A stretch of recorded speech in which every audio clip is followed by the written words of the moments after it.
14번째 시간입니다. 오늘은 하나님의 사랑에 대해서 이야기를 하고자 합니다. 우리가 찬양으로 또 말씀으로 항상 하나님은 사랑이시라 라고 얘기를 하잖아요. 그죠? 얼마나 사랑이 충만하시면 하나님은 사랑이 많은 분이시다가 아니라 하나님은 사랑이시라 라고 말을 할 수 있을까요? 이 시간 본문 말씀 호세아 선지자의 이야기를 통해서 하나님의 사랑이 얼마나 큰지 한번 헤아려 보고자 합니다. 오랫동안 신앙생활을 하신 분이나 아니면 성경을 열심히 읽으신 분들은 이게 호세아 이야기를 한 번쯤은 들어보셨을 겁니다. 호세아 1장 2절을 보시면 호세아 선지자는 하나님께 당황스러운 명령을 듣습니다. 그것은 너는 가서 음란한 여자를 맞이하여 음란한 자식들을 낳으라 라는 것이었죠. 음란한 아내도 모자라서 음란한 자식까지 낳으라니 하나님은 왜 이런 명령을 내리셨을까요? 그 이유는 다음 구절에 나옵니다. 이 나라가 여호와를 떠나 크게 음란함이니라. 이스라엘이 음란하기 때문에 호세아에게 음란한 여자와 결혼을 하라고 하는 것입니다.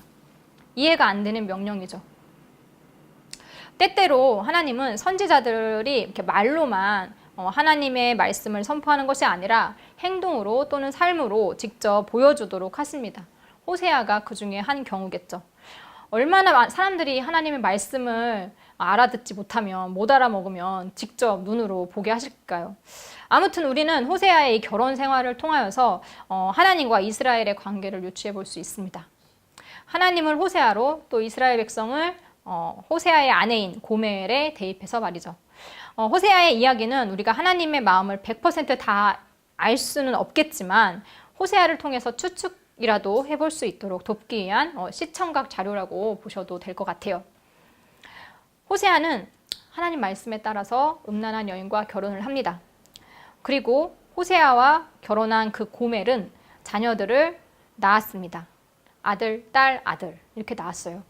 하나님은 자녀들의 이름을 직접 지어주셨습니다. 이스라엘, 로루아마, 로암미. 그런데 그 이름의 뜻이 참 안 좋습니다. 이스라엘은 예후에 의해서 아합 왕의 자녀들과 또 그의 아내 이세벨이 죽임을 당한 장소입니다. 즉 심판의 장소였죠. 그리고 로루아마는 긍휼히 여김을 받지 못하는 자라는 뜻을 가지고 있고 또 로암미는 내 백성이 아니다라는 의미를 가지고 있습니다. 자녀들의 이름에는 이스라엘을 향한 하나님의 메시지가 담겨 있었던 거죠. 이스라엘, 이 이름은 이스라엘의 왕조에 대한 심판의 메시지라고 한다면 로루아마와 로암미는 백성에게까지 확대된 심판의 메시지라고 볼 수 있죠. 하나님은 더 이상 이스라엘을 긍휼히 여기지 않을 것이고 결국에는 또 하나님의 백성으로 여기지 않겠다는 선포였죠. 왜냐하면 이스라엘은 음란하기 때문입니다. 그럼 여기서 도대체 음란의 죄가 뭐였을까요? 이스라엘이 어떻게 음란했을까요? 첫 번째로는 이스라엘 백성들은 하나님이 아닌 바알들을 자신의 신으로 삼았습니다. 그들은 하나님께서 주신 것들이 바알이 준 거라고 착각을 했죠. 곡식과 새 포도주와 기름은 내가 그에게 준 것이요 그들이 바알을 위하여 쓴 은과 금도 내가 그에게 더하여 준 것이거늘 그가 알지 못하도다. 그들은 하나님이 이스라엘 백성들을 위해 하신 일을 알지 못했고 또 알고자 하지도 않았습니다. 하나님보다는 바알을 섬기기를 더 좋아했습니다. 음행과 묵은 포도주와 새 포도주가 마음을 빼앗느니라. 내 백성이 나무에게 묻고 그 막대기는 그들에게 고하나니 이는 그들이 음란한 마음에 미혹되어 하나님을 버리고 음행하였음이니라. 이스라엘 백성들의 마음은 하나님으로부터 멀어졌습니다. 그 마음을 다른 것에 빼앗겼죠. 그리고 두 번째는 이스라엘 백성들은 하나님을 의지하기보다는 주변의 강대국을 의지했습니다. 7장 10절 11절에 이스라엘의 교만은 그 얼굴에 드러났나니 그들이 이 모든 일을 당하여도 그들의 하나님 여호와께로 돌아오지 아니하며 구하지 아니하도다. 에브라임은 어리석은 비둘기같이 지혜가 없어서 애굽을 향하여 부르짖으며 아수르로 가는도다. 하나님을 의지한다고 말로는 고백하는데 실상은 다 거짓말이었던 거죠. 성심으로 나를 부르지 아니하였으며 오직 침상에서 슬피 부르짖으며 곡식과 새 포도주로 말미암아 모이며 나를 거역하는도다. 하나님을 만나기 위함이 아니라 하나님께 예배드리기 위함이 아니라 단지 다른데 관심을 두고 예배당에 나온다는 이야기입니다. 몸만 하나님 앞에 있을 뿐이지 마음은 다른데 가 있다는 거죠. 입술은 하나님을 열심히 찬양하고 경배하고 있지만 머리로는 다른 생각을 하고 있다는 거죠. 하나님께 기도는 하지만 응답받을 거라는 믿음은 없었던 겁니다. 그리고 하나님이 아닌 다른 의지할 존재를 찾아갑니다. 이런 행동이, 이런 마음이 하나님 앞에 음란한 행위였습니다. 고멜은 호세아와 결혼을 하고서도 음행을 멈추지 않았습니다. 그러다가 결국 남편을 배신하고 떠납니다. 여러분이라면 어땠을 것 같으세요? 아, 그래, 참고 사느라 너무 힘들었다, 잘 떠났다, 하실 것 같으세요? 나를 배신하고 아프게 하고 괴롭히는 존재는 있고 새롭게 살아가야지, 그런 생각을 하실까요? 하나님은 어떠셨을까요? 정말 처음부터 말도 무지 안 듣고 불평 불만만 많던 이스라엘 백성들, 뭘 해줘도 고마워할 줄도 모르고 계속 바라기만 하는 사람들, 필요할 때만 막 도와달라고 잘못했다고 빌다가 도와주고 나면 속된 말로 쌩까는 존재들, 혼내도 보고 달래도 보고 경고도 하고 무슨 말을 해도 무시하는 사람들, 계속 봐주고 싶을까요? 근데요, 그럼에도 불구하고 하나님은 이스라엘 백성들을 놓지 않으십니다. 하나님은 이스라엘 백성이 애굽에서 그들을 구원하신 이가 누구인지를 알기를 바라셨어요. 그리고 그들에게 내가 나를 위하여 그를 이 땅에 심고 긍휼히 여김을 받지 못하였던 자를 긍휼히 여기며 내 백성 아니었던 자에게 행하여 이르기를 너는 내 백성이라 하리니 그들은 이르기를 주는 내 하나님이시라 하리라. 이렇게 다시 말씀하십니다. 하나님은 이스라엘이 다시 하나님의 백성으로 돌아오기를 원하셨습니다. 이것이 하나님의 사랑입니다. 이것이 하나님의 은혜입니다. 하나님은 호세아에게 말씀하십니다. 이스라엘 자손이 다른 신을 섬기고 건포도 과자를 즐길지라도 여호와가 그들을 사랑하나니 너는 또 가서 타인의 사랑을 받아 음녀가 된 그 여자를 사랑하라 하시기로. 하나님은 호세아에게 그의 아내였던 여자를 데려와서 다시 사랑하라고, 그를 다시 받아들이라고 말씀하십니다. 너무 어렵죠? 당시 법에 따르면 돌로 쳐 죽여도 마땅한 그런 죄를 지은 여자인데 그 여인을 다시 데려다가 사랑하라고 명하십니다. 음행을 저지른, 자신을 배신했던 그 아내를 여러분이라면 다시 받아들일 수 있으신가요? 호세아는 하나님 말씀에 따라서 여인이 있는 곳을 찾아가서 은 15개와 또 보리 한 호멜 반 값을 치르고 여인을 다시 사옵니다. 여기서 우리가 주목할 점은요, 음행한 여인이 자신의 잘못을 뉘우치고 남편에게로 돌아온 게 아니라는 거죠. 남편인 호세아가 찾아갔습니다. 아직 그녀는 변하지 않았죠. 그래서 호세아는 그녀를 데려온 후에 다시는 음행을 저지르지 말라라고 말을 합니다.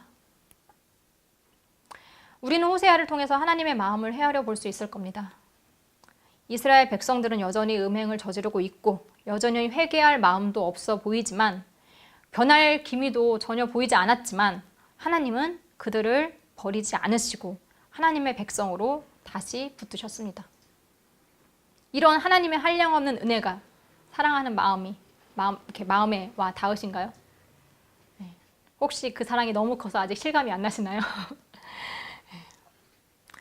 하나님을 믿다 보면요, 이런 분들 계세요.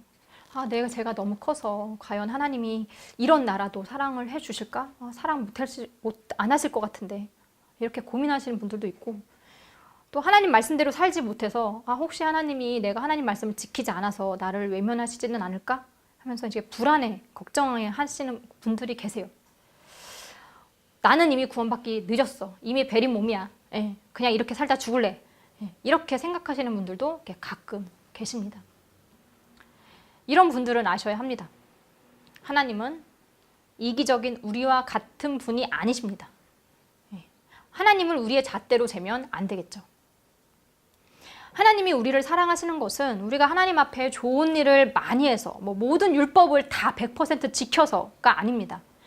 만약에 그런 이들만 사랑을 받는다면 하나님은 벌써 이 세상을 버렸을 겁니다. 하나님의 마음을 흡족해 할 수 있는 사람이 이 세상에 얼마나 될까요? 우리는 자신의 힘으로는 죄된 본성을 벗어 던지지도 못하는 죄인들입니다. 죄짓지 않기 위해서 힘껏 참을 수는 있지만 온전한 선한 존재일 수 없는 게 바로 우리입니다. 그렇기 때문에 은혜가 없이 우리가 하나님의 자녀가 된다는 것은 말도 안 되는 얘기죠. 있을 수 없는 일입니다. 하나님께서 우리에게 자격을 주셨기 때문에 우리가 나는 하나님의 자녀요 라고 말을 할 수 있는 겁니다. 그런데 사람들은 착각을 하죠. 자기가 잘나서 교회에서 권사든 장로든 이런 직분들을 차지하고 있다고 생각을 합니다. 나는 저 사람보다 믿음이 좀 나은 사람, 이렇게. 섬기라고 세웠는데 섬김을 받으려고 하죠. 하나님께서 우리에게 주신 사랑을 나눌 줄을 모릅니다. 이 자리에 서 있는 저도 마찬가지죠. 이런 하나님의 사랑에도 우리가 정신을 못 차리면 어떻게 될까요? 10장 1절에서 2절 말씀에 이스라엘은 열매 맺은 무성한 포도나무라. 그 열매가 많을수록 제단을 많게 하며 그 땅이 번영할수록 주상을 아름답게 하도다. 그들이 두 마음을 품었으니 이제 벌을 받을 것이라. 하나님이 그 제단을 쳐서 깨뜨리시며 그 주상을 허시리라. 하나님은 이스라엘 백성들이 섬기던, 버리지 못했던, 마음을 줬던 그 우상들을 다 깨뜨리시고 허물어 버리신다고 말씀하고 계십니다. 만약 우리 또한 하나님의 그런 여러 차례의 경고에도 불구하고 손에서 놓지 못하는 마음을 빼앗긴 것들이 있다면 하나님께서 부셔버릴 수 있습니다. 내가 원하지 않아도요. 두 마음을 품은 결과는 벌을 받는 것이었습니다. 그러나 하나님은 사랑하는 이스라엘 백성들이 괴로움 가운데 놓여 있는 것을 마냥 내버려 두고 있을 수만은 없었죠. 발가벗겨서 광야로 내쫓아 죽게 할까 하시다가도 그들이 하나님을 떠나지 못하도록 막으시는 분이 하나님이셨습니다. 즉 하나님은 이스라엘을 심판하시고자 하시면서도 또 다른 한편으로는 그들과의 관계를 다시 회복시키고자 하십니다. 왜 그러셨을까요? 하나님은 언약을 잊지 않으셨기 때문입니다. 1장 10절에 그러나 이스라엘 자손의 수가 바닷가의 모래같이 되어서 헤아릴 수도 없고 셀 수도 없을 것이며 전에 그들에게 이르기를 너희는 내 백성이 아니라 한 그곳에서 그들에게 이르기를 너희는 살아계신 하나님의 아들들이라 할 것이라. 하나님께서는 아브라함에게, 이삭에게, 야곱에게 하셨던 그 약속을 잊지 않으셨습니다. 그러면 이렇게 하나님과의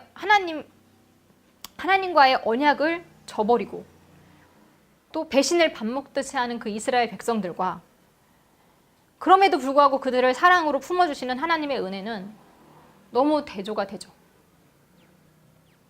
그러나 하나님은 이스라엘의 죄를 그냥 없던 걸로 만들지는 않으셨어요.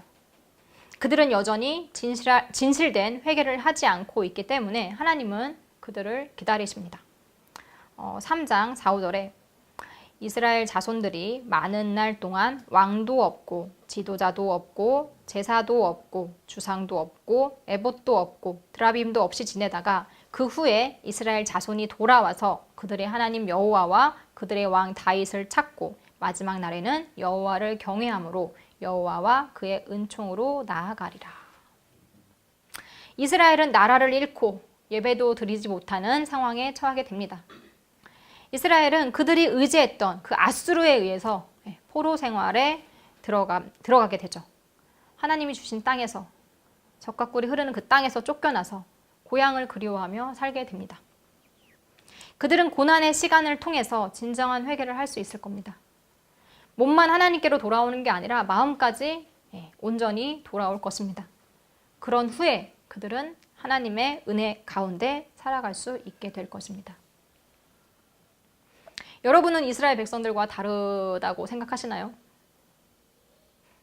나는 하나님을 배반하지 않았어. 그렇게 생각하시나요? 정말 그렇다면 다행이지만 혹시라도 나도 이스라엘 백성들처럼 하나님을 잘 섬기고 있다고 착각하며 살고 있지는 않는지, 아니면 대놓고 겉으로는 음행을 하진 않지만 마음에는 두 마음을 품고 살고 있지는 않은지, 하나님을 믿는다 말은 하면서도 다른 곳에 눈을 돌리고 기웃거리고 계시지는 않은지, 이 시간 하나님께서 여러분에게도 말씀하십니다. 내 하나님 여호와에게로 돌아오라. 마치겠습니다.